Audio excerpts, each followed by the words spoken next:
1, 2, 3.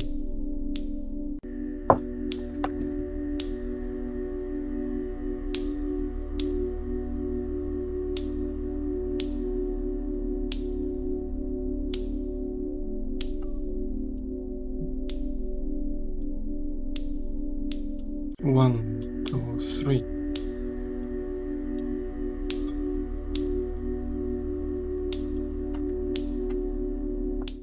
Okay, dear ladies and gentlemen, let's start our discussion finally of the next article. And that's unfortunately already the end of Friday, and I'm doing just the first stream out of two.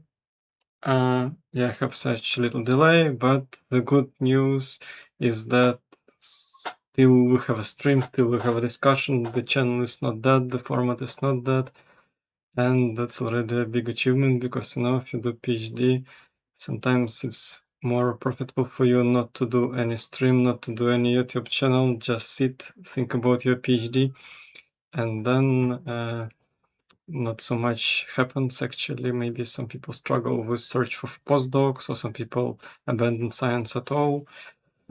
So different people have different fates, but for me, the goal was to have nice discussions, and I'm still not abandoning these goals. So let's just jump to the article itself before. I mean, I can tell other things, but it's better just to discuss the article itself. So let me check. Yeah, it has changed. So today the article will be the following. These three. Okay, that's the title of the article. It consists just of a little bit more than 4 pages.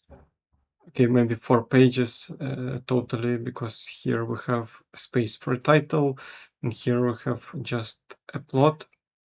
So this 4-page article. And I think the advantage of this stream compared to the previous ones will be that first time ever there will be a bigger discussion than comparing to the previous streams, because the article is relatively easy. I mean, general idea is very easy. The computations are not that easy, but they are left behind this article, so it's not main idea of the article to teach the computational methods. The main idea is to present them and show the results, and also repeat several times why these results can be useful. Okay, before we go to the discussion, let's also check as usual. So that's the 2026 article, and it's cited just 2 times right now. Okay, maybe 2025. So that's a very little number of citations, of course, so maybe that's not the really popular and useful article, but the idea was that, okay, maybe I believed this title too much, and title was promising that these people were calculating some dynamical properties, like that something changes in time, some complicated behavior, complicated physics is there, but it's not actually very dynamical. Okay, we will go to this discussion a little bit later. I'm just trying to have a nice introduction where I explain why they choose this article. Well, my idea was that this article explains how to compute something in tandem disulfide. I mean, maybe, okay, of course, nearly always people use numerics, but I thought that here there is a bigger explanation of this theoretical side of numerics, and I didn't find this. So, okay, general motivation is that I wanted to have a good preparation in theory for tandem disulfide, and this article, I thought it would teach me something really useful. And at the end, I just see the result, and I thought, okay, it's just a 4-page article. Let's maybe just finish it, discuss it, and maybe one day I will use it. But it didn't give me a great preparation in theoretical part, because this actually wasn't the goal of this article. The goal was to present the results. but okay, that's my motivation. And let's start with the typical part of the stream as the announcement of the result. What did they do and what did they achieve? So here I have chosen 3 plots, which are the main plots of this article, which we will go through very soon. And yeah, maybe today the stream will be shorter with the way shorter discussion, but I mean, way shorter going through the article, but still with the discussion. So I will try to understand right now during the stream after reading the article again, some answers on my questions. I have the questions, I have already answers, but when you start thinking, then it's already becomes 3 times more time consuming than if you just read and think about the sentences and not think about general questions which appear when you think more about the statements. Okay, so the general conclusion is that this article follows the philosophy that, okay, introduction is the following, that we still have the two-dimensional material where we have atoms that are combined into clusters. These clusters are known as stars of David because atoms are attracted to the central atom, and there are enough of them to form David star clusters. So some of them are attracted attracted stronger, which are closer to the central atom, and some atoms are attracted less. And then near this star there is another star, and that's how this material is created. And okay, there are a lot of questions about details, like is it a two-dimensional or quasi two-dimensional? Okay, the more appropriate question is, what do you mean by quasi two-dimensional material? And there was a discussion which I didn't think enough yet, unfortunately, about that there are some ideas of considering this material at all not a two-dimensional one. I mean, there was even a discussion of a layered structure recently on this channel, where it was analyzed in detail. But I will think about this article later again. And currently, we're not touching this problem at all about dimensionality or layered structure. We are just thinking about one layer. And in this one layer, in general, authors propose us to think that there could be different displacements of atoms. And based on the displacements, we get different band structure.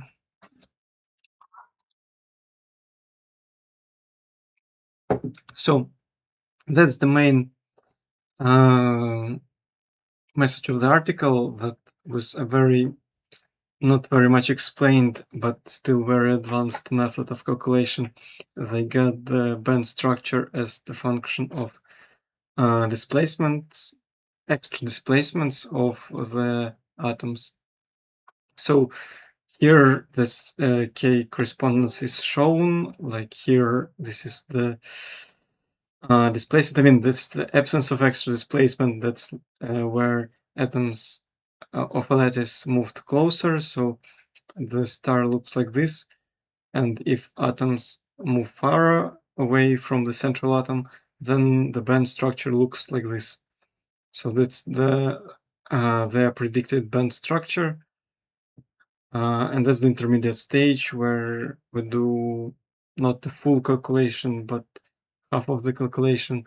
One of the interesting question to discuss is that how is it happen? Does it happen like by this intermediate calculation doesn't give the full band structure? But we'll go to this question later in the section of my discussion. So the main conclusion is that for different displacement, there is a different band structure. Another thing, what is in scope of this conclusion, is that if you have relatively big displacement, for example, more than 3%, or even 3% is enough, then you get no gap at all, no two Hubbard bands, but one metallic state where bands are already collapsed into one region, one conducting region. And that's also what they present in scope of their results. So the message is really easy, but if you think more about it, then a lot of complicated questions arise. For example, how is it really relevant to experiment? Okay, but let's postpone all of these questions to the discussion. Here, I just want to highlight the main conclusion. And maybe some of the questions we will touch during reading this article, and maybe some of them will be still discussed in the section of discussion. And I wanted to show you this focus structure tool. So we have some good ideas from ChatGPT already, because I have tried to understand some questions. So I have already thought about extra theory, but that's already another big piece of information, which is even bigger than the article. That's why actually focus structure tool is proposed to create, and I proposed focus structure tool to be created, because when I have a lot of information, then if you don't structure it, you will never reach this stage of even presentation of the article. And I should also say that totally took me 1 day of preparation, which was spread through the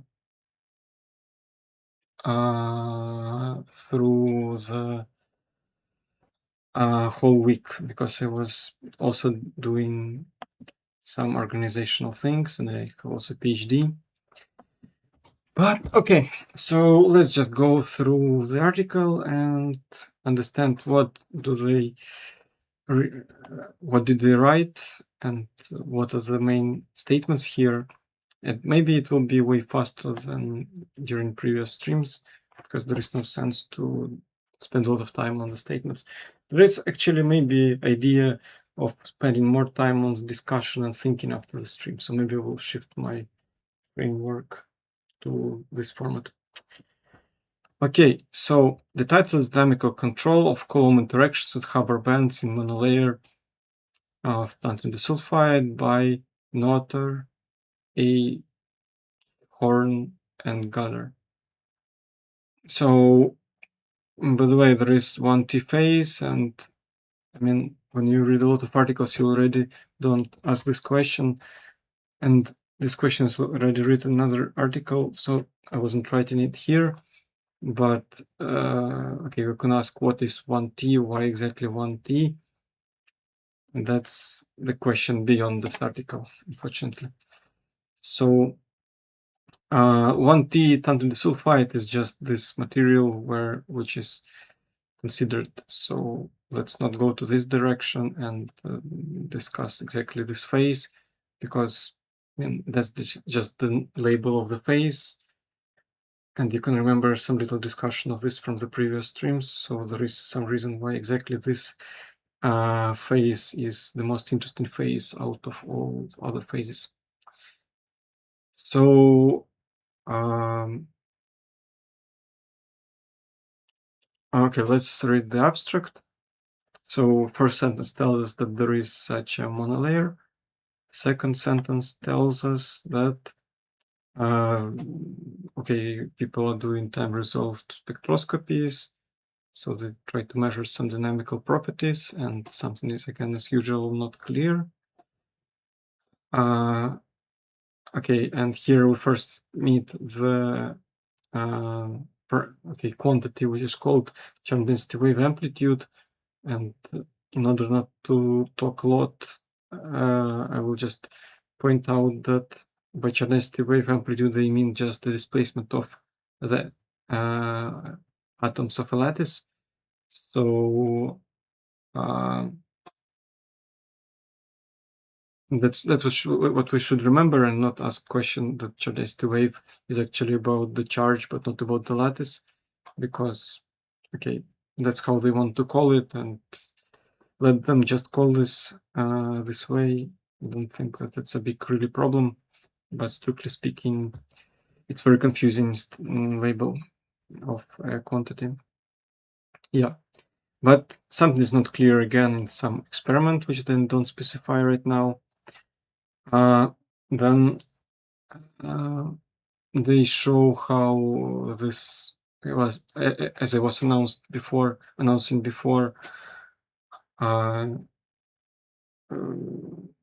they show how the displacement of atoms change the electronical bands. That's the main idea of the article, and it's also shown here. Written here in the statement. This displacement changes the parameter of the Hamiltonian, and this parameter is taken into account in a clever way by a very efficient code and gives us this change of the bands. That's announcement of this here.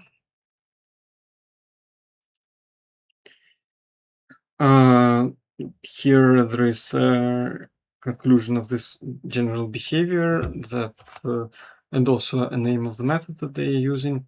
They use density functional theory and dynamical mean field theory somehow. So if you want to ask me how, then postpone please this question till the end, because I have a clear answer from ChatGPT, which collects all the formulas, so we can discuss it later. Here we have just the names of the methods, and with these methods we get these results that bands come closer, closer, closer, and then finally we have no more gap. That's their main conclusion.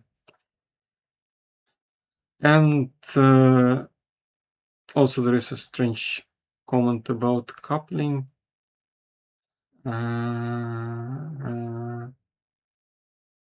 Yeah, that's just abstract statement, which is not very concrete, so we can just skip this. Okay, so now we are going to the introduction.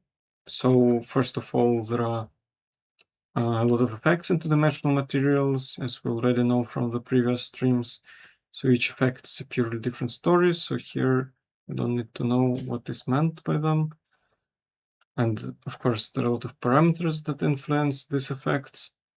And okay, here there is an interesting collection of exotic unrelated ideas, valetronics, twistronics. So it's very not important to understand what is meant here. It's an interesting idea, but there are a lot of interesting things, so you need to really focus on what is needed. And right now, I don't know who needs this. Except those people who are developing these parts of science. Okay, we didn't miss anything. So, okay, these are two-dimensional materials. So that's a very general thing, and chauvinistic wave is also a general, how to say, phase of matter. Quantum spin liquids are also a very general phase of matter. So here we are going to narrowing the topic. So there are traditional metal colligenites, as you already know from a lot of streams before. And there is the Star of David, which is the displacement of atoms. So if there is this formation of David stars, then we also say that that's the parallel distribution. So we have an insulator, because there is this big connection between the deformation of lattice and the electronic bands, as we see here.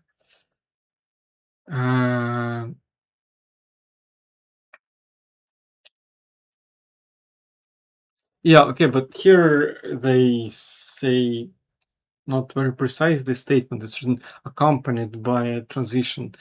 And in typical picture, this happens together, the modulation of charge and the change of the lattice structure. But here in this article, actually, it's a really actually a good question. Where is this? Not here. Where is my? Okay, let me do this. Okay, we'll write the questions from streams here. Okay. It was opened so long time ago. So the question is that why do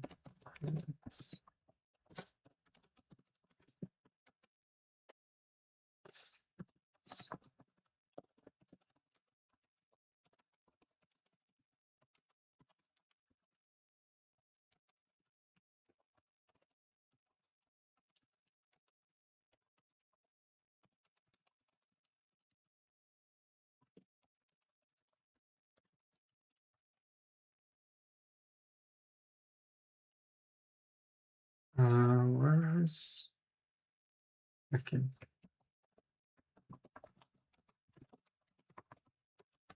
Okay, I have created this little note which for some reason is deleted. Okay. So that's an interesting statement because yes, as is known as the typical theory, there is deformation of lattice and there is a gap. But here they also say that if you have a special deformation of a lattice, then suddenly you don't have a gap. So that's an interesting part, and that's why I wrote this question, because it's kind of a contradictory statement to the well-known theory, but then they were not pointing out this feature of it. Okay, that's what's written here. That typically we have the deformation and the gap. Let's see what's next.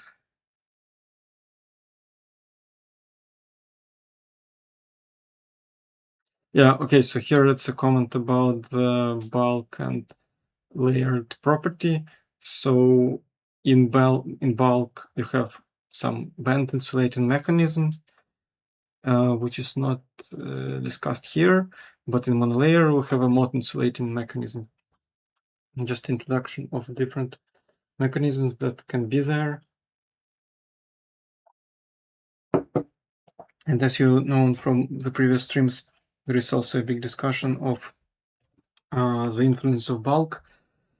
So the conclusion, as far as understood, is that if you have bulk, then you have a bulk band insulator and not the layered mechanism. I mean, not the mod mechanism is responsible for insulating properties. And in monolayer, that's the monolayer is the place where you have mod insulator. So totally there are two mechanisms. That's how life works. Both approaches are correct. That's how I understood the previous article from the previous stream, but I'll still think about it one more time later. Okay, at least one more time. And that's what's written here, that there are these two mechanisms.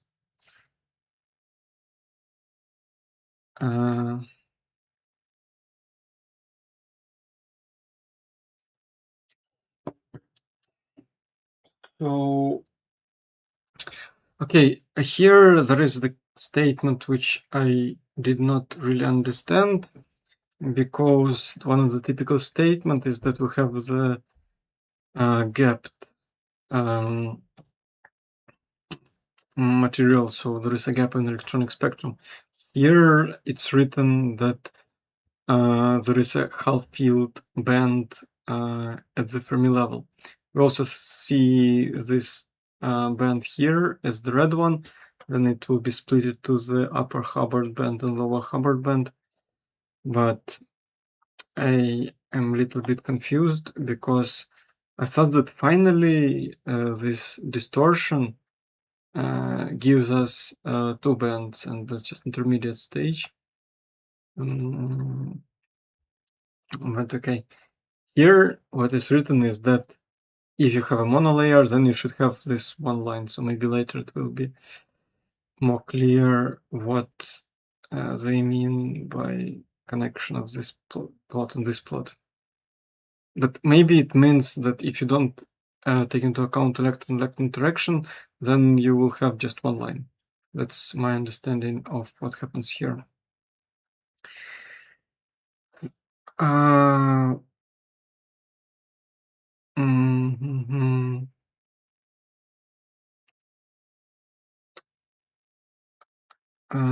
Okay, so we have some characteristics of this band line. So it's susceptible to electronic correlations, and maybe that's introduction to what I have just told, that if you take into account electronic correlations, that actually this line will be splitted. So maybe that's what will be next. The next statement which is written here is that that's the name of the orbital. So I haven't reached this level of understanding to explain you why that's exactly this orbital, but there is a reminder for me to think about it later. But anyway, that maybe can be used only for numerical calculations, and for general understanding, that's not important. Okay, Hubbard. Yeah, so here we have first mention of the Hubbard model. And nothing is much written here, just good citations. I guess that they are good.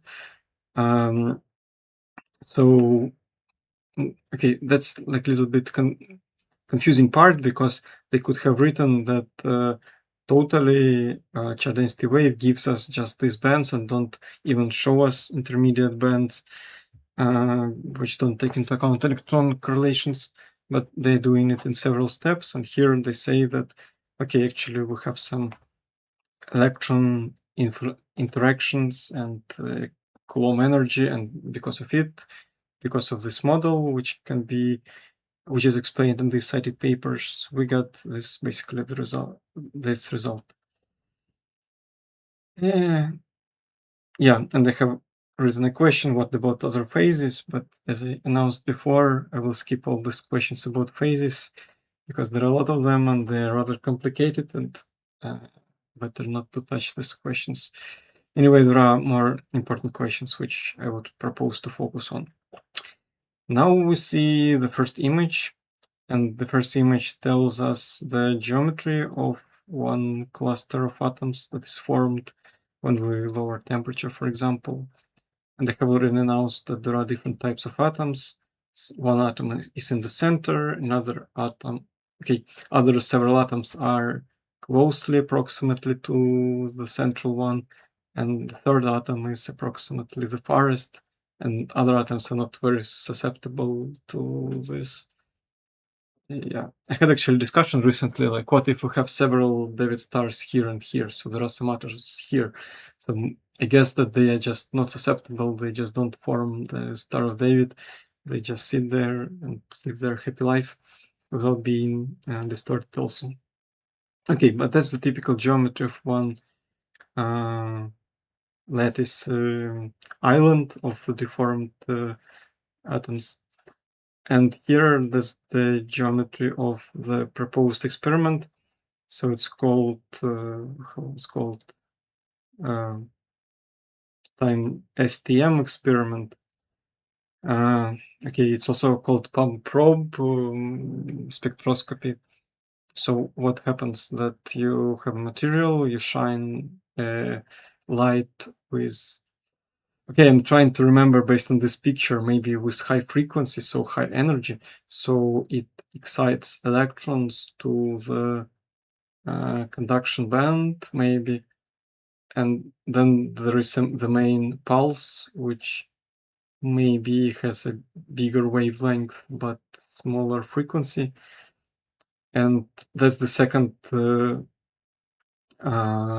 pulse that kicks electrons from the material, and they go to the tip of the microscope, and this tip measures current. So that's how, in the clever way, they can measure time-resolved properties.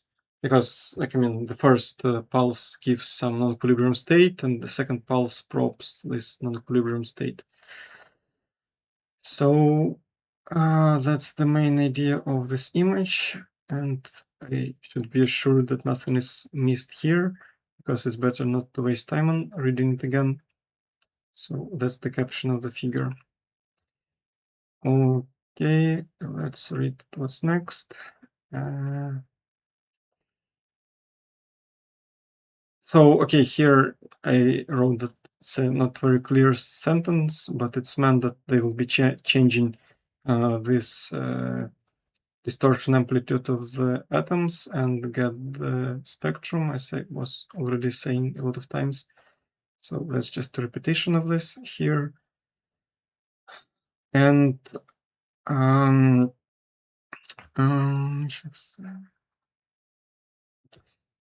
okay, so here it's like, again, a little bit not clear sentence. So some strain can influence transition. So maybe it's meant that, okay, if they do just the mathematics and calculate dependence of bands on the distortion, then you need to justify somehow that this makes sense. And maybe one of the, I mean, that physically it makes sense. And physically, how can you deform this cluster? Maybe by external strain. So maybe this citation tells us that that's how we can take influence of external strain, but maybe there is not a connection of external strain to the whole story that happens here. And I'm not aware of it, but we will go to the more important part soon, comparing to this statement.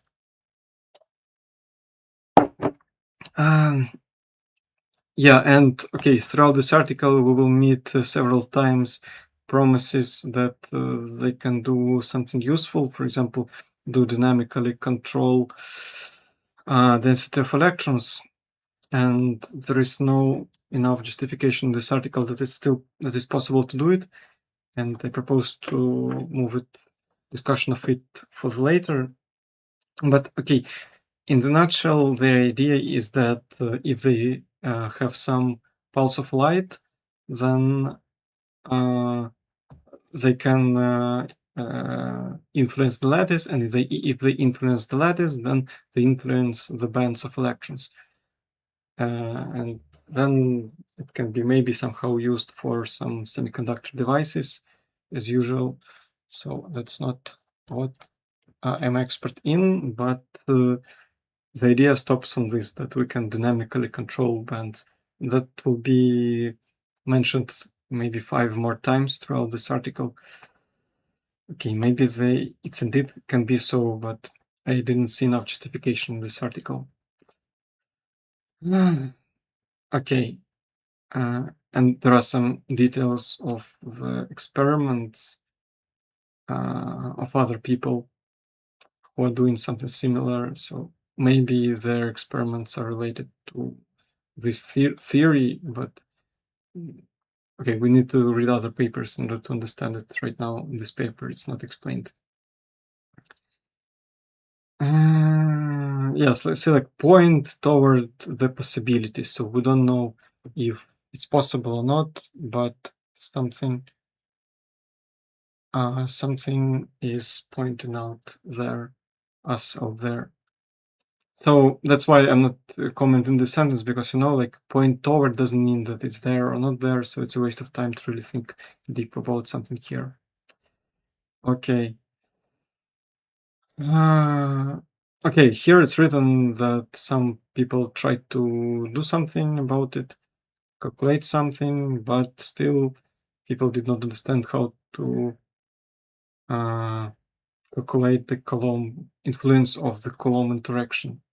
And maybe that's the citation of the attempt of this calculation. And okay, that's written exactly what I told.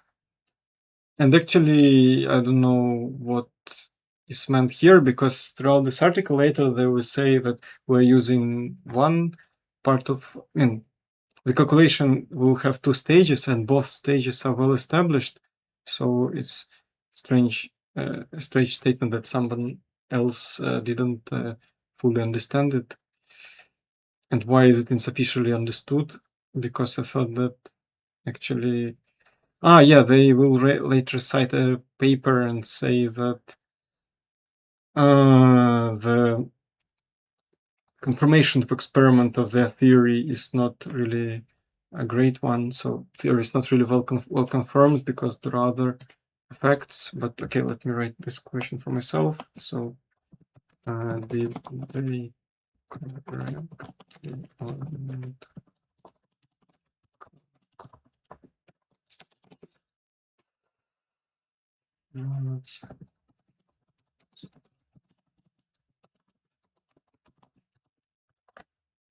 Okay, so because throughout this article I felt that that's a very well-established approach, but here they write that before someone failed to fully understand it, and later they will also say that it's not really explaining the some experiments that are cited. So I mean, I should double check if indeed it's a solved problem or not. But here, okay, there is one approach that was not enough successful for them. And why? Because some screening. So maybe the advantage of these papers that they take into account screening, because they do. Maybe previous people didn't do it. Okay. Okay, and that's called CRPA. So it's another big discussion. What is a CRPA? And luckily, we have just cited papers to which, if you want, you can look. But later we'll see a key formula of the CRPA, which I will comment a little bit. For now, it's just a black box that gives a good result that they will present soon, and that's also the result that's shown at the left of the stream of the screen of my screen. Okay.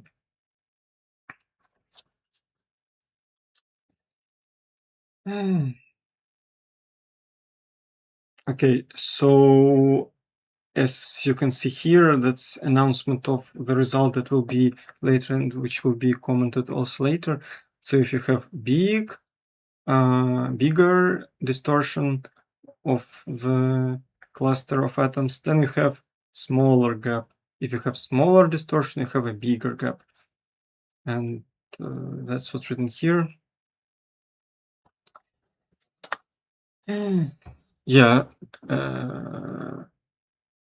Okay, I wrote that it's not clear why is it so, but it will be explained later in the article.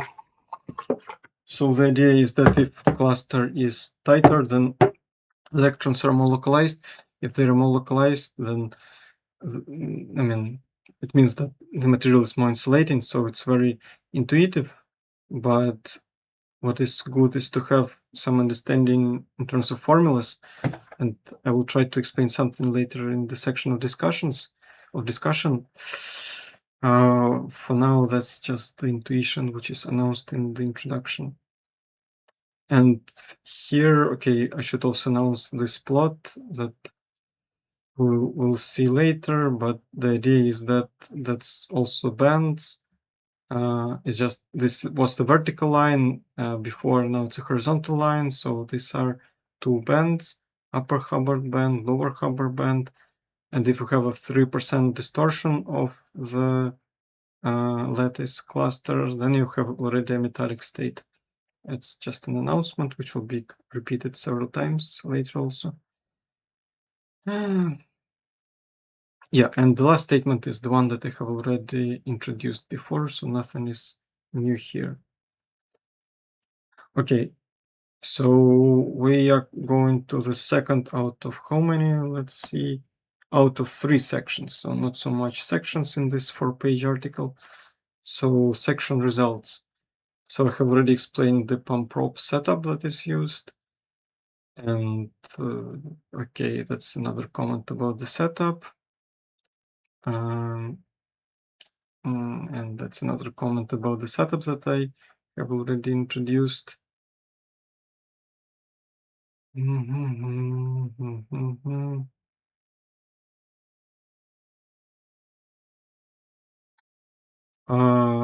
Okay, so they call it breathing phonon mode.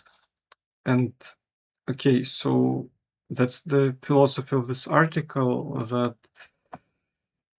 somehow without, I mean, not it's not explained here in this article, but they assume the idea is that if they influence the atomic size, then it will be oscillating. So, okay, I will introduce soon this very important parameter of characterization of this oscillation, but this cluster will be oscillating, and if cluster oscillates, then electronic bands that just adjust to the configuration of atoms.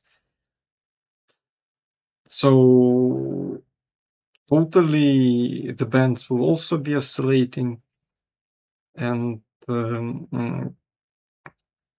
that's what they mean by this breathing. Where is this written? Yeah, breathing phonon mode. That's how I understand it, because actually there should be oscillations, and actually all of this will be oscillating. And right now I got another question for me to think later, like, can we say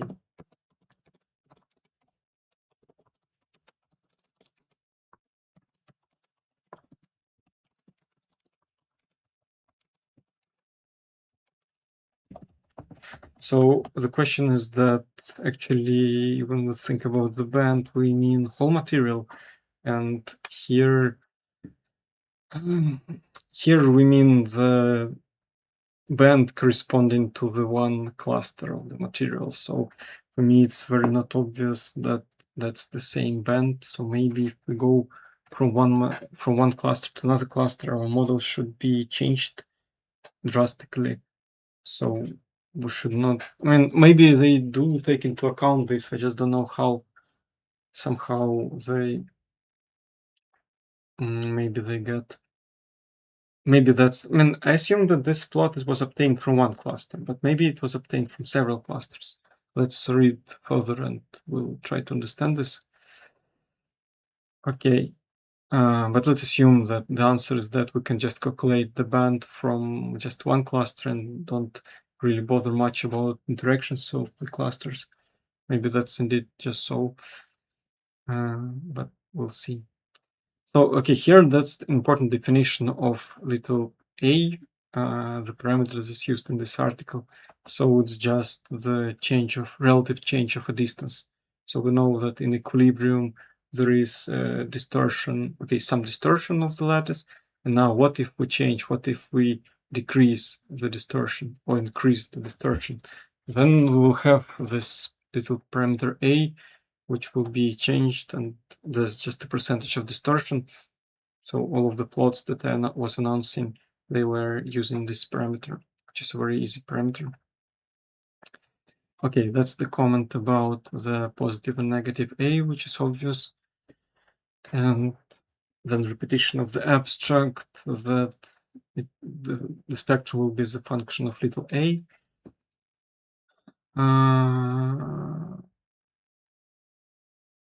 Okay, here there is a promise that it's possible to measure bands experimentally, but it's nothing really important because it's a theoretical calculation, so they just mention experiment, they are not using the results of the experiment.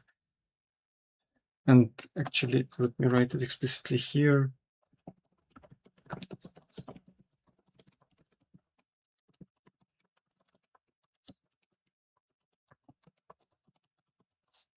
Okay, so what is missing in this article is this connection between the experimental results and the theory, because I mean the predictions of the numerical calculations based on some theory, because the second one was explicitly written, but the first one was not very connected. Here it's written that this experiment can be done, but it's not. This article is not telling us what exactly is the connection or non-connection. I mean, the results coincide or not coincide. We can't say from this article. And okay, announcement is that somehow they can measure time-dependent dynamics, but I have already introduced this figure 1 with experimental device, so nothing is informative here about this. Okay, the next paragraph starts here. So, okay, what I have noticed is that this article repeats several times a lot of things. But okay, here they say that they use frozen phonon approach, and okay, they don't explain what do they mean by this. Maybe they mean that nothing is breathing. They just assume that electron states adjust to the lattice deformation. But I have already introduced it, so nothing I think is really essential here, which I didn't tell you before. Okay, then again, the announcement of the results, and again, announcement of the philosophy, which I have told just now. And they say that some effects will be neglected, of course, as usual. And okay, let me write the question here about it.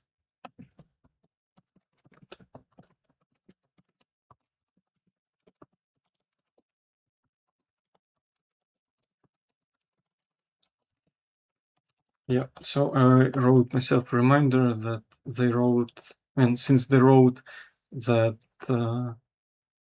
what that some effects will be neglected, but which effects? Yeah, electron phonon and phonon phonon interactions. So it's interesting, like, to try to take them into account. And I think that's very hard because nothing in scope of this model tells us where are the electron phonon interactions and phonon phonon interactions. Actually, the whole this cluster is some kind of formed because of electron phonon interaction. So what they mean by that these interactions are not taken into account, it's hard to understand. But how to explicitly take them into account, it's also hard to understand. That's why I wrote a reminder for me to think about it later, how to generalize this approach. Okay, maybe I'll think tomorrow in the evening about it. Okay, now we see the figure 2, and I have already discussed the figure 2.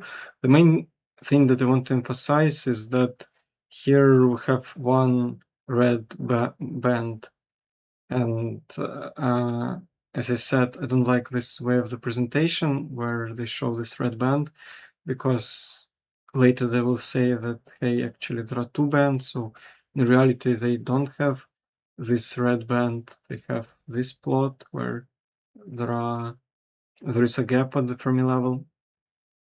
But okay, at intermediate stage, when they use just density functional theory, then at this stage they have this half field band on the Fermi level. And okay, one of the questions that's very interesting at this stage is that, like, why DFT does not give us immediately the bands, I mean the gap. But okay, I wrote this question, I thought a little bit about it, I have answer by ChatGPT, but let's postpone it for the last part of the stream. Okay, so here it's clear what happens with electron bands. Here there are some names of the distributions of electrons, so they're called linear in the surfaces. And okay, my understanding of this is just a wave function of electrons, which are localized. Of course, as we know, the linear function are localized. So okay, there is some idea of the linear basis, and in this basis there are wave functions. So, but basically, as far as I understand, that's the localization of electron. So nothing is very complicated here. And the colors red and blue mean maybe density. Oh no, maybe it's actually written here. Red, blue denote positive, negative values. So it's not really the density, it's the negativity and positivity. Yeah. But okay, to understand what really happens here, you need to really understand the linear function. So it will take, I don't know how many days for reading this article about linear functions. So I think it's approximately correct understanding if I say that these are just the wave functions of electrons, of one maybe electron, because okay, that's another statement that I assume that there are like 13 electrons totally in this cluster, but 12 of them are used to create this cluster, and one is the electron that can hop from one star to another star, and that's the wave function of this one electron. That's how I understand this. Okay, now we have a description of figure 2, and I have already explained this, and I have explained the flat band.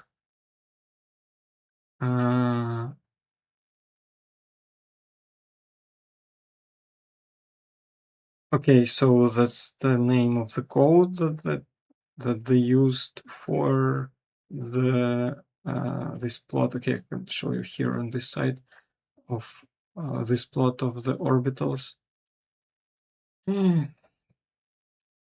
Okay, then there is a description of the orbitals and description of that look. If we increase the size of this cluster, then the wave function becomes delocalized. Yeah, and there is also a length of the orbital, and the value of the orbital, which is not really important. And anyway, we don't understand these numbers here. We see that yes, they are delocalized, but the code is responsible for all of this data, so there is no sense to discuss a particular value, because anyway we need a lot of values to reproduce this code. I mean, these calculations and these results. Okay, and again, this repetition of the typical property, which I have discussed before. Okay, now this paragraph is the only paragraph in scope of this article which has formulas and which explains what's going on. So maybe, okay, that the real improvement of this article is that they used the screening effect in a very clever way. And here is the explanation of what they have done and how is it to use the screening effect. So we have two formulas for this. The first formula is to get some screening potential. What is the screening interaction? Maybe the correct word is the right screening interaction. So for me, it's just the quantity W, but okay, I can try to guess. So it's like, okay, so maybe if electrons interact Coulombly, then we have the V potential. So it's a typical Coulomb interaction between them in vacuum. But now we have a media, and in media we have maybe the polarization of media. And maybe this formula stems from the typical theory of condensed matter, where there is a polarization operator. And that's how, if we have two electrons, then they do not interact Coulombly, but Coulombly with some factor, and that's the factor. And okay, that's the polarization or susceptibility also, and we'll soon, maybe we'll not see a formula for it, maybe it's just well-known formula. So let me not to try to guess it. I mean, I remember it from one of the previous articles, but it's not really informative if I discuss a lot of this thing. And anyway, we have the citations which should explain everything. And anyway, without the citations, it's impossible to understand what exactly is meant here. But that's how I understand it, that maybe we mean that. Okay, so also an interesting question. What do we really mean by what's going on? What interacts with what? Okay, let me try to guess that it means that free electron and at one cluster interacts with free electron in another cluster. Maybe that's the case. Or maybe we can have two electrons in the same cluster, which can also interact one with another, because there is also a spin. So two electrons can be at the same position if they have different value of spin. So maybe these formulas are valid for both cases. That's how I understand this. Okay, and that's the first step to do this modification of Coulomb interaction that's written here, and we call it take into account screening effects. And the second step is called CRPA, and now we do some advanced step which goes beyond my understanding. I mean, understand what's written here, and yeah, by the way, by size 0 I meant something like this fraction, but didn't imagine this wave functions and some specific sum. There is also actually an index t, which is not explained here in the article. But okay, suddenly, to get the parameter in the Hamiltonian, we use this formula where we have this w, which was already calculated before, and also there is this psi t parameter. So of course we can't use this formula because it's written n and n prime in t. So t is some index, but what is this target subspace? It's not explained, so it's impossible to understand this formula without looking at the original article or without discussing with ChatGPT, but I have already written the question for me. What is the CRPR, RPA, and why do we need it? It's not explained here. Here we have just the algorithm that's the first step, that's the second step, and in second step there is this strange parameter that's calculated from the single particle wave functions. And of course, yeah, F little is the Fermi energy, epsilons are the energies. So that's the method that they will use without any explanation in scope of this article. Okay, they use the code VASP, and they give some details which are not that important. And yeah, it's a good idea to ask also these questions to ChatGPT, but I have discussed other questions, so I will point out only other statements. Here, a lot of things are not well explained. Okay, now we see the plot, which will be named as the central result of their work, as you see here. So it's very easy. I mean, the results are very easy to understand. The methods are very complicated, and it would require 2 weeks at least to go through key methods that they have used to understand them. But what is not clear is the real physical meaning and what is the real prediction. Can we at all say that there is some valuable prediction of this approach or not? So that's also very not clear, and that's what I propose to discuss at the end. Right now, let's see the result.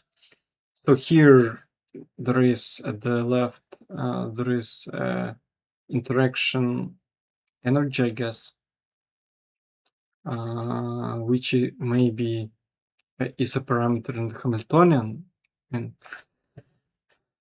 that's how I understood this. So maybe, yeah, right now I thought that I understood it, but right now I think that still not really that clear. Okay, maybe that's not the parameter of Hamiltonian, it's just the total maybe energy of one cluster.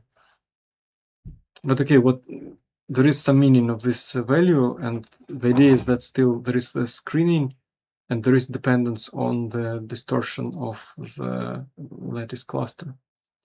So if we increase distortion, then we have a decreasement of the energy, and that's how that's what's shown here. And of course, bare interaction is way bigger than the screened one. And they decay if we increase the distortion. And the second plot tells us that there are energy bands, like upper Hubbard band, lower Hubbard band, and they also plot it as the function. I mean, there are several of them, values of them for different lattice distortions, so that's how they are plotted here. So it's pretty obvious what happens here, like bands, and the spectral function is the function which in general should be delta function if we have a bands, but in reality we have approximation for a delta function, so that's how we can understand what happens on the band. I mean, where is the band? The band is when there is the peak of the spectral function. Okay. Yeah, as was announced before, if we increase more than 3%, then we have already a metallic state. So it's interesting that they are not really that symmetric, right? So here this gap is slightly bigger than this gap, but okay, I think that's an important part of the results. Okay, let me put this image here, and so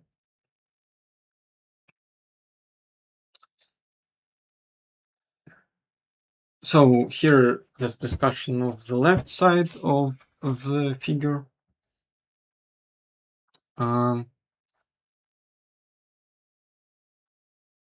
Yes, again, repetition of this general trend that V decrease because electrons become delocalized. So if they are delocalized, then like it's very intuitive that the interaction will be smaller compared to the localized case. And also some screening increased, but again, I don't understand what is meant in terms of formulas about the screening.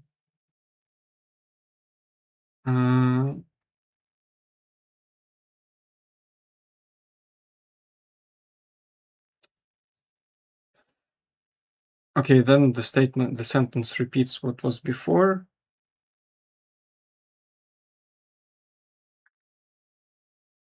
And okay, so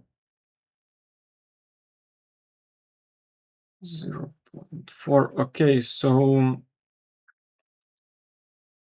now we see what happens actually on this plot. We plot the U parameter, and U was the final parameter which was calculated after these steps.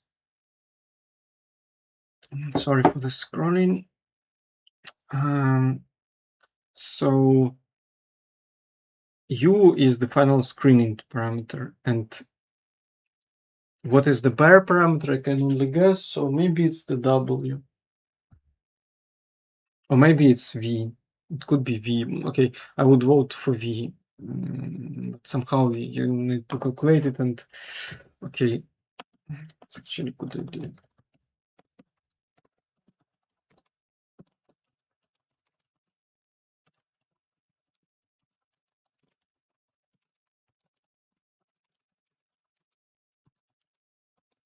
Okay, and that's a reminder for me to do it later.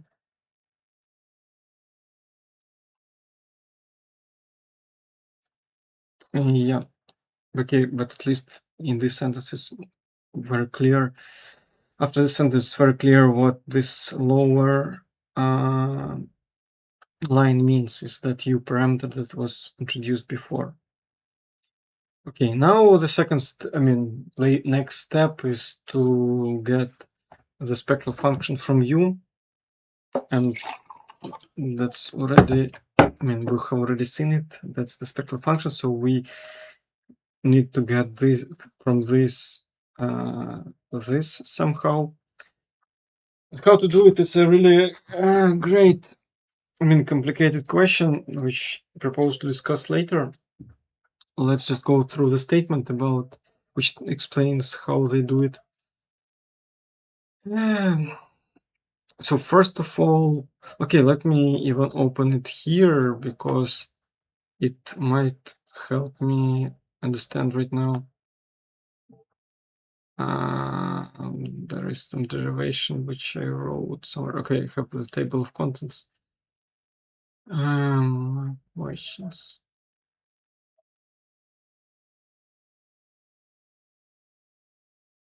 Yeah, here in this PDF. I mean, that's whole big PDF, but in this section of this PDF. So these are some formulas that can help understand this big formula. I wasn't thinking very deeply about them. That's just answer of ChatGPT. So I asked like how to get this formula because suddenly it's written and I need to comment something more about it. Band. So okay, the index is clear that we fix the distortion amplitude. I mean, we distort David star clusters more or less, and for each distortion we'll have the Hamiltonian, so it has a typical Hubbard type style. And we have just parameters for hopping and U, so nothing is really complicated, but it's very not clear what do we mean by these parameters, by this index. Okay, maybe it's not really important to read these formulas because okay, it's about the derivation of this model. You know, I'm not expert in Hubbard model, so I can't explain you much how it is derived. Maybe it should be really obvious that we look at the electronic properties and we say, oh, let's write a model, and you immediately write this model because you see that that's the kinetic term, that's the potential term, and other terms are just very little, so you just neglect them. So let's not go into this direction. Maybe we'll do it at the end of the discussion of the article itself. For now, we need to pretend that that's the obvious model that explains what happens in the electronic structure. And the typical notation is always used. So little n is C dagger C, and C are creation annihilation operators. So it's interesting that it's not Vanier. I mean, the question is that what do they create? And maybe they could create like Bloch's wave function or Vanier wave function. And I think that, okay, maybe Vanier wave function, like localized wave function. I would vote for this. But okay, okay, I have some question, some theory which can explain it better. But since no one asks questions in the comments, I will just continue this article. So the notation is well known. Then there is the name of a code that is used, and they use a very low temperature. And if you don't believe that this temperature corresponds to 10 Kelvin, then you can look at this comment from ChatGPT, and it's nice derivation which reminds us the value of Boltzmann's constant in electron volts, which is not really, I mean, the thing that you can remember, which you need to look at some literature or web pages. Okay, so the idea is that this quantum Monte Carlo, so it's a clever method that takes into account Hamiltonian, gives us the Green's function. So it's really interesting how it works. It's really important to understand this article, to understand this method. But for now, it's a black box that takes Hamiltonian and gives the Green's function. And then we need another numerical package, which will give us the spectrum function from the Green's function, because there is this connection of the Green's function, the spectral function. So we need to do inversion of this ratio, and it's called analytical continuation. So I need to practice more in this theoretical part, because like if you think about analytical continuation, you think about like, oh, there's a real quantity, and what if I make it complex? Well, I need to do analytical continuation, like if you have sine, you need to continue it as exponents with imaginary number to the complex plane, and that's how you need to do it correctly.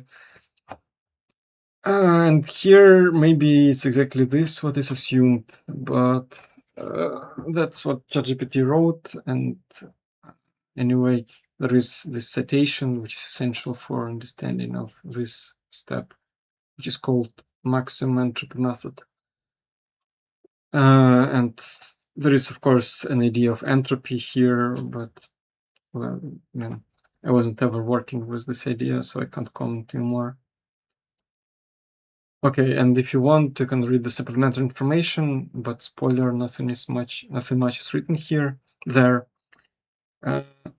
it's better than nothing, but still, it's better to read just the cited papers, spend at least 1 day on them, and totally 5 days will be enough to approximately understand this numerical method. Okay, now we'll look at the results of these two steps, and we have already done this. And we have the value of the distance between these gaps. And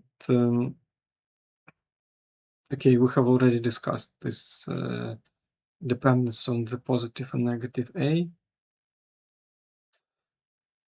And there is the comment again that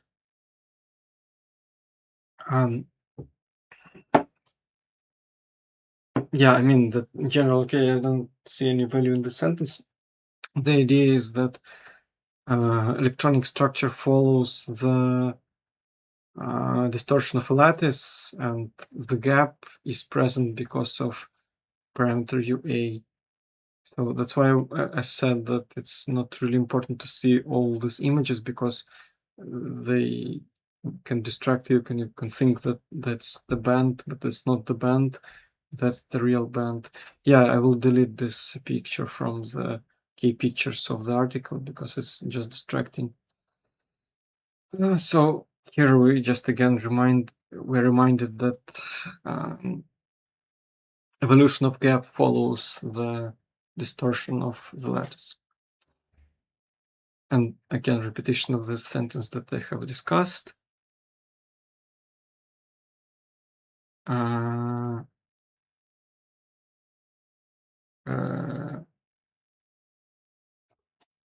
Okay, here I'm not sure what they mean.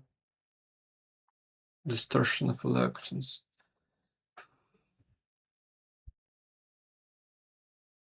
Okay, so I mean, nothing is, I have read it again, and nothing's clear here. I mean, nothing is important here again.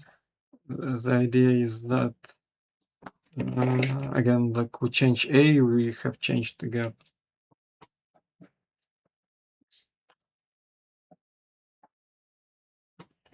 Okay, so next sentence. Yeah, and again, they repeat the idea that we can dynamically control the bands.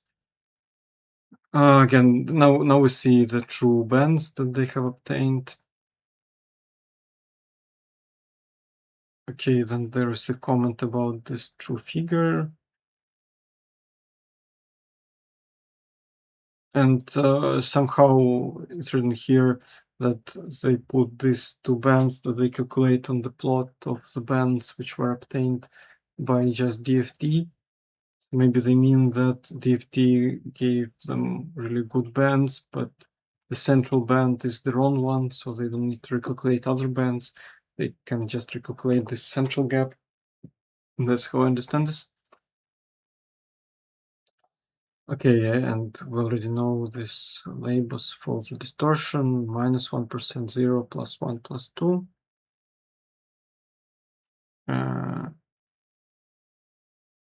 Okay, and then again, some comment about the plot, which we have seen already. And again, they repeat this idea of the experiment that they really want to do, but I mean, they don't, as I was saying before, they're not explicitly saying what is the connection of experiment and theory. So yes, they repeat several times their ideas about the experiment, but not a really valuable statement. Okay, and now we are coming to the last part of the article discussion, which is the shortest and the easiest part. And we're already familiar with all the statements. So that's actually the easiest article out of all articles that I have streamed about. I can say that, of course, results are trivial. Of course, these calculations are complicated, and I would need to sit maybe 2 weeks to really understand the methods. But okay, in general, the approach is written and the results are clear. So, okay, let's finish this discussion and then try to do my own discussion and my own thinking about statements and the importance of the results. So, my interpretation is the following. First, they say that maybe they need to know how to influence matter dynamically. Then they say that if they distort the stars, then they will change the interaction of electrons, which they have written already before. And then they repeat what they have written before. And then they repeat the result.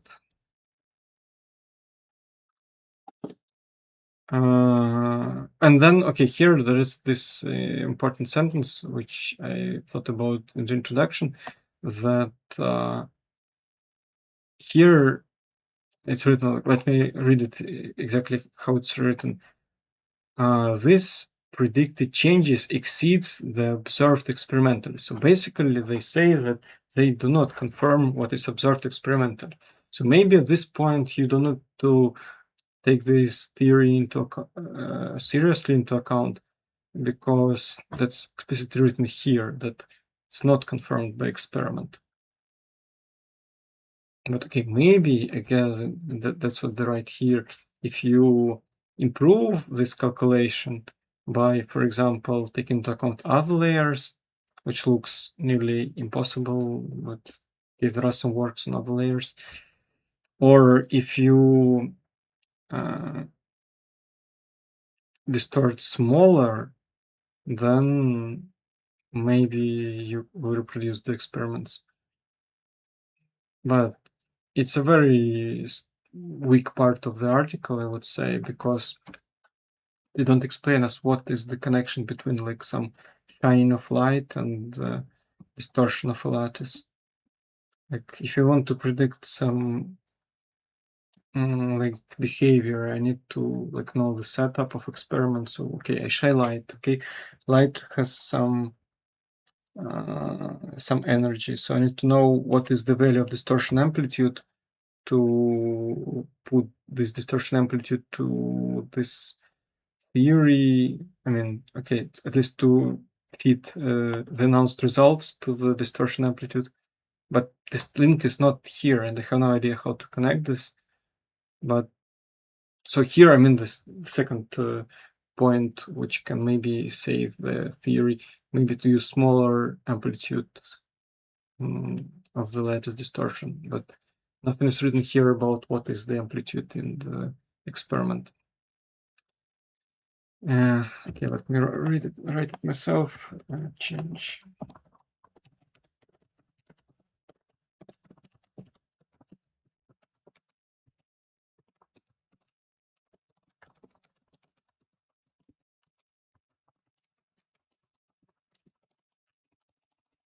Okay, that's important question for understanding what they mean here. But I mean, maybe this is the most important papers for understanding of these articles. Maybe they do some experiments that are the closest to this theory.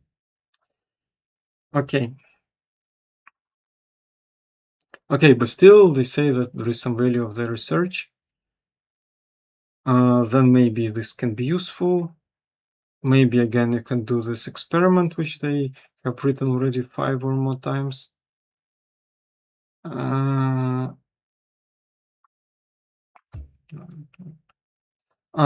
and again, I mean, there is a comment about the validity of the research. So they say that, yeah, if you do something, some dynamical changes, then this lattice will be not that distorted as here. It will be changing in their distortion, but they believe that electrons are adjusting faster.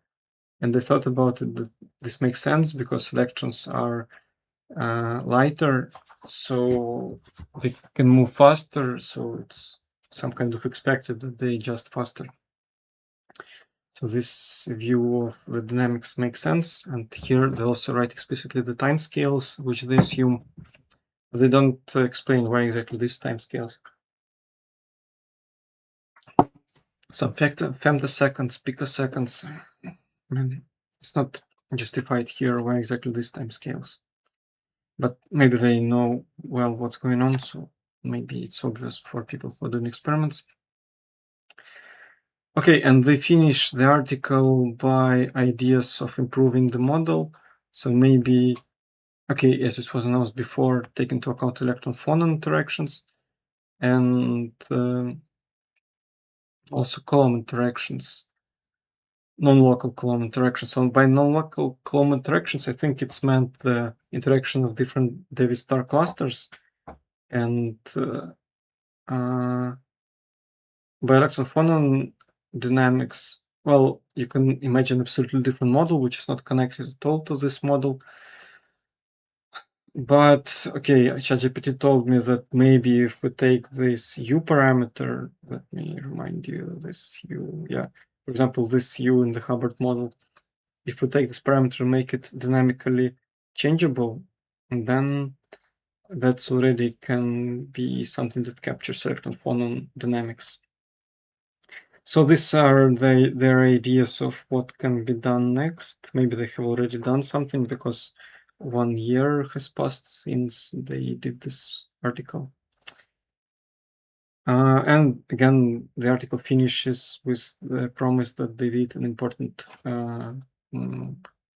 contribution to the science. Okay, I have also copied parts of the supplementary information, which is rather technical. So I didn't feel that there is really big value of the supplementary information, because yeah, you just look at it and you think if you want to learn DMFT anyway, you would need to read the cited paper, and then yeah, if you try to reproduce it anyway, you just will plug this to ChatGPT and he will reproduce, or I mean, yeah, I'm sure that that's how it will be. So that feels like a waste of time to read what happens in supplemental information. They have also the plot, some plots, which I didn't copy because I was too lazy and I didn't feel at all that there is a value in their plots. Okay, so that's basically the whole article. So that's the shortest stream, but I want to think for a while now about the value of this article and share my thoughts. And I have here some formulas from ChatGPT. Maybe it will be better to use the focus structure tool to show these questions and discussions. So what's written here? So one thing that I thought about during reading this article, well, I was really most of the time skeptical that we can like still calculate this, because like what we know about charge density wave is that like if you have a distortion of lattice, then electrons are adjusted, and they also modulated, so everything is modulated. You have stars of David and modulations of electrons. So they propose to change some stars of David's, I mean, make them bigger, and they say that electron spectrum adjusts. And like ChatGPT answers something, but I'm telling what I thought myself and not what's written here, because as far as I understand, that's just confirmation of my ideas and also some extra comments, which may be approximately valuable, but I wasn't really thinking about the formulas here. So what immediately thought about this thing is that first of all we need to say rederive something that is already driven, that we have a stable situation of electrons being distributed and David stars will be also distributed. So we will never have this at all configuration, because if we calculate this configuration, then we calculate electronic distribution, then electronic distribution immediately will influence this configuration, and after a very short time, everything will be back at the equilibrium case where everything is stable because of some reason. I mean, because if that's the lowest energy state. So I thought that makes no sense to calculate at all, like dependence on this parameter. But okay, they justify it by saying that, oh, we are doing the time scales, the little time scales. So at these little time scales, actually, that makes sense, because yes, then somehow this amplitude will change, but at this time scale, electrons are just adjusting to the system. But the problem is that this model does not predict us the change of the Davis star clusters. At least nothing is written about it in the article, which you have explicitly seen during my discussion of each sentence of the article. So if we can't reproduce even the equilibrium state, then maybe something is missing in the model, which is crucial. And that was the main question throughout reading of this article. And unfortunately, didn't prepare the clear explanation of this. So, to me, this article looks like kind of artificial. Yes, we can plug different parameters. What if we plug different change of the David star clusters? So I would not be able to reproduce the change of spectrum, but they, with their advanced numerical methods, did this reproduction. But the first problem which I would encounter is the question of, does it really make sense to analyze spectrum in this way? Because electrons should also influence the lattice. So why would not they adjust? During these adjustments of the gap, they should some kind of also influence the lattice. And so totally very shortly, the lattice will become equilibrium. And this equilibration should be taken into account in the model. So if you take this model, if you take enough time, then the prediction should be that the position should be equilibrium. And also somewhere there should be something activated, because the energy will go somewhere. Maybe some phonon modes will be traveling throughout the material. But we don't see this in the article, and it looks like this is beyond this model. So I thought that maybe it's not really that valuable. And yes, if you ask how to calculate this dependence, then that's the clear answer in this article. But if you ask about the sense of it, then I don't think that we can just take directly this different distortion and get the change of the bands, because there is the back action which should be taken into account. And yeah, there are other parameters which were slightly mentioned before. For example, the interlayer interaction, those interaction of the different David stars. And yeah, I remember that my motivation was actually to try to understand how electrons and phonons can be explained in scope of this theory. But here we don't see any connection of electrons and phonons.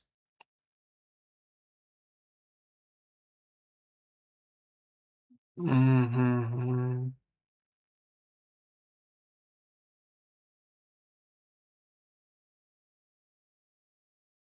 Yeah, so that was the idea to if something changed dynamically, then there should be a phonon, should be phonons there, and this theory should take into account electron phonon interactions, but they are speaking about some dynamical effects without any electron phonon purely, I mean explicit electron phonon interaction. So I feel that this model lacks something important. Okay. And this was written here, this absence of the back action. It's written by ChatGPT, so maybe if you think about these formulas, then you will see exactly the idea that I'm telling you.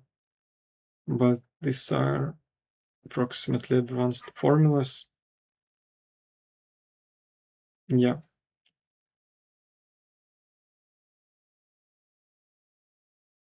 And unfortunately, I copied it 2 times. I need to copy it only 1 time. Okay, I will change this.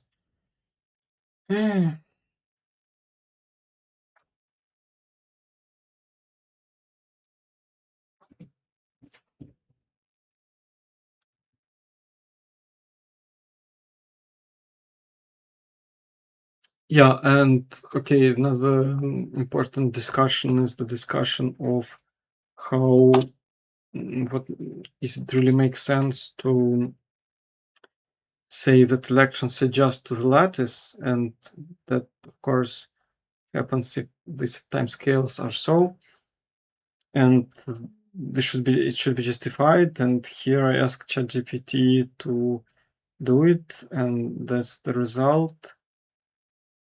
Is it justified or not? I still really don't see.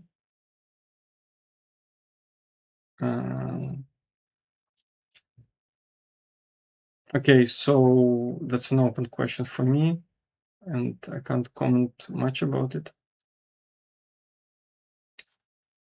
And okay, another important question is that how useful it can be to neglect the David star hoppings, because I mean, one of the models that was proposed is that the model that exactly takes into account just interaction between different polarons or different like bulbs of electrons, electron densities. And here they neglect this, and uh,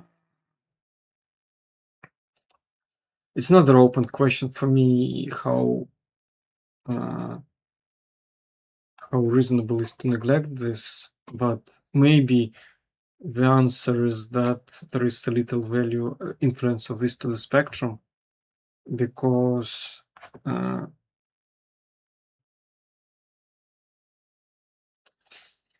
because maybe one article was calculating it and came to this conclusion.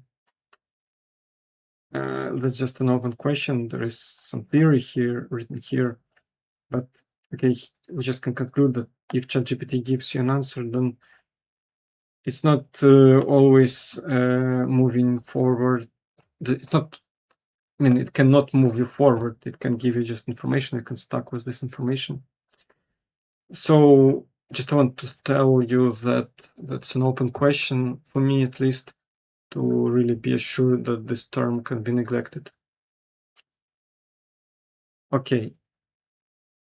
Then you can ask about some questions about assumed knowledge, that there is the Hubbard Hamiltonian, so how can we obtain it?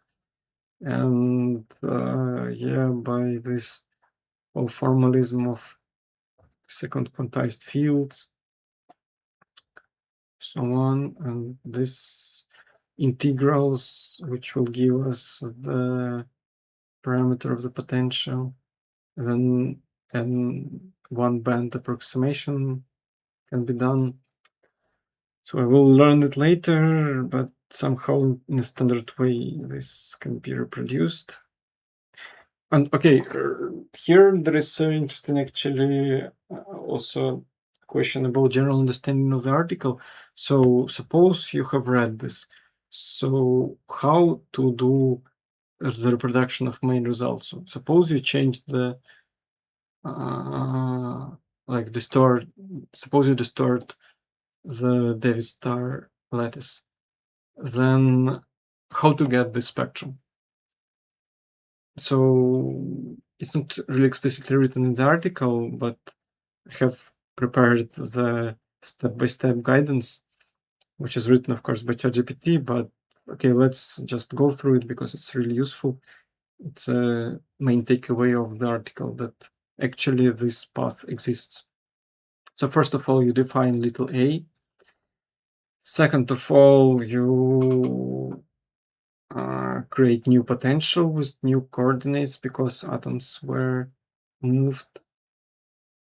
Now we do the DFT thing and solve Coulomb equations. And that's actually also related to the question, why do we need to do two steps? You know, like one step gives us these bands, another step gives these bands. Why can't we do this in the one step? And that's important question which I announced in the beginning. So maybe it will be seen here. So in order to get the spectrum, we have this pretty simple equation with many parameters, and I still need to learn what is a Coulomb exactly equation. I mean, that's exactly this equation, but what is the difference between this and Schrödinger equation? I just haven't reached this point. And okay, so we have this potential, and we maybe split it into two potentials and get the density of states because of the Schrödinger equation, which is called Coulomb equation.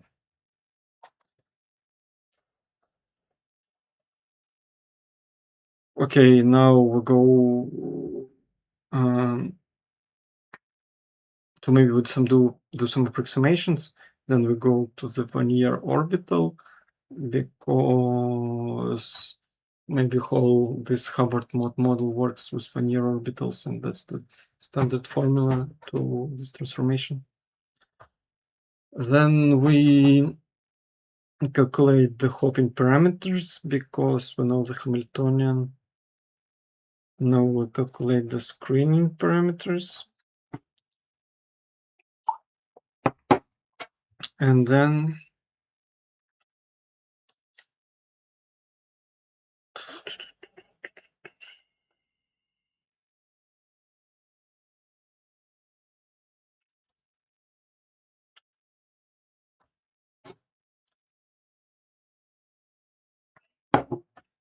we plug these parameters to the Hubbard model because we always assume this when we do this calculation.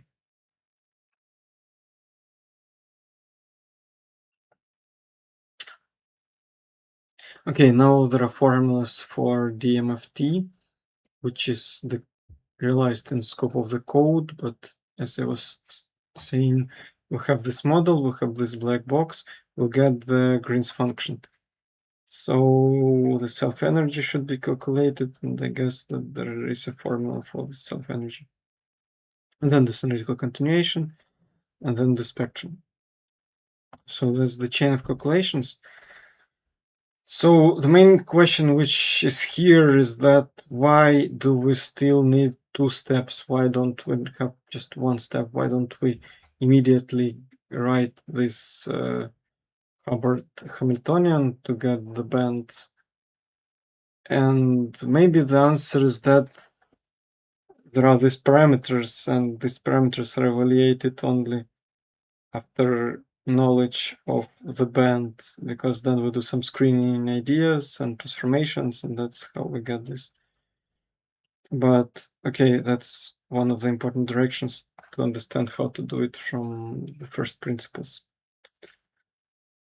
But basically, that's the algorithm. That's the main theoretical idea of this paper. We do displacements, then potential, then wave functions, then linear wave functions, then parameters for Hubbard model, then intermediate parameters from calculations, and then finally the spectral width.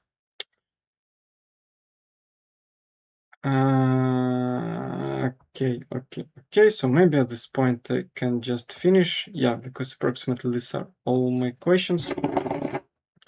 So did I change? Yeah. So thank you a lot of people who joined the stream and then left in 5 seconds, and some of them who joined the stream and were present with me for half an hour or more, because it's way more interesting to do it even if there are some anonymous viewers.